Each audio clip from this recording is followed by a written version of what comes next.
اپنی بیوی پر بھروسہ نہ کر کے، اپنی پھوپھو پر بھروسہ کر کے، اپنے بھائیوں کے حق پر ڈاکہ مروا کے، جمال اپنے بھائیوں کی تمام تر ذمہ داریوں کو اپنی بیوی کے کندھوں پر ڈال کر اپنی زندگی سے سبکدوش ہو گیا۔ ڈرامے کی نیکسٹ ایپیسوڈ میں آپ لوگ دیکھیں گے کہ جمال کس قدر ٹوٹ جاتا ہے جب اسے معلوم ہوتا ہے کہ اس کی وہ پھوپھو جس پر اس نے آنکھ بند کر کے بھروسہ کیا تھا، وہی پھوپھو اسے ڈس گئی۔ رضوانہ جو کہتی پھر رہی تھی کہ وہ اپنے شوہر کی ریٹائرمنٹ کے پیسے کو جمال کے کاروبار اور اسما کی بوتیک میں انویسٹ کر رہی ہے، در حقیقت وہ بینک سے لیا گیا لون تھا، وہ بھی جمال کے گھر کے پیپرز کے عوض۔ جب اس بارے میں جمال کو معلوم ہوتا ہے تو اس سے برداشت نہیں ہوتا۔ جمال جو کہ اپنی بیوی سے کہتا ہے کہ میں بہت اچھے طریقے سے جانتا ہوں کہ تم ایک سمجھدار عورت ہو اور تم سب لوگوں کو سنبھال لو گی، میں تم پر بھروسہ کر سکتا ہوں، تم میرے تمام تر بھائیوں کو جوڑ کر رکھو گی۔ جب عذرا جمال کے منہ سے یہ الفاظ سنتی ہے تو اس کا دل پریشان ہو جاتا ہے، وہ سمجھ نہیں پاتی کہ جمال آخرکار اسے یہ سب کچھ کیوں کہہ رہا ہے۔ وہیں پر تھوڑی دیر کے بعد جب معلوم ہوتا ہے عذرا کو کہ جمال کو ہارٹ اٹیک آیا ہے تو اس بات پر واصف بہت زیادہ پریشان ہوتا ہے اور کہتا ہے کہ یہ سب کچھ میری وجہ سے ہوا ہے، لیکن تمام تر لوگ اس بات سے انجان ہیں کہ جو کچھ بھی ہوا ہے وہ رضوانہ کی وجہ سے ہوا ہے۔ سائرہ جو کہ کہتی ہے کہ ہمارے گھر کی خوشیوں کو پوری پلاننگ کے تحت برباد کیا گیا ہے۔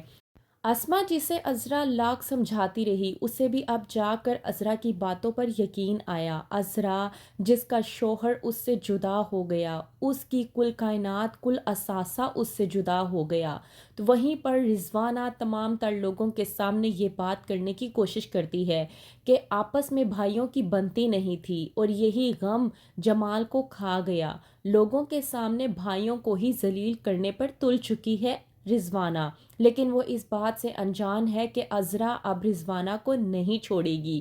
یہاں تک کہ عاشی بھی اپنی والدہ اور اپنی نانی سے کہتی ہے کہ جن لوگوں نے آپ لوگوں کو اس گھر میں آسرا دیا، سہارا دیا، ان لوگوں کو ہی آپ نے ڈس لیا، کیسی ماں ہیں آپ۔ اس بات پر سائرہ جب اپنی بیٹی سے کہتی ہے کہ تمہیں شرم نہیں آتی، یہ سب کچھ ہم نے تمہاری وجہ سے ہی کیا تھا، لیکن عاشی اپنی ماں کو اچھا نہیں سمجھتی۔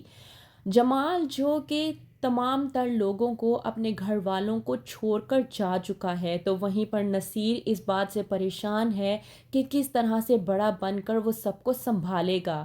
جب آتی ہے رضوانہ سامنے تو عذرا اپنے آپے سے باہر ہو جاتی ہے اور کہتی ہے کہ دفع ہو جاؤ میری نظروں سے دور، کہیں ایسا نہ ہو کہ میں تمہارا قتل کر دوں، تمہاری وجہ سے میرا جمال مجھے چھوڑ کر چلا گیا۔ عذرا جو کہ بے چین ہوتی ہے، بے دھڑک کہہ اٹھتی ہے کہ پتہ نہیں اور کتنے گناہوں کی سزا مجھے ملے گی، بڑے گناہوں کی سزا میں بھگت چکی ہوں، اب اور کتنے گناہوں کی سزا مجھے برداشت کرنی ہوگی۔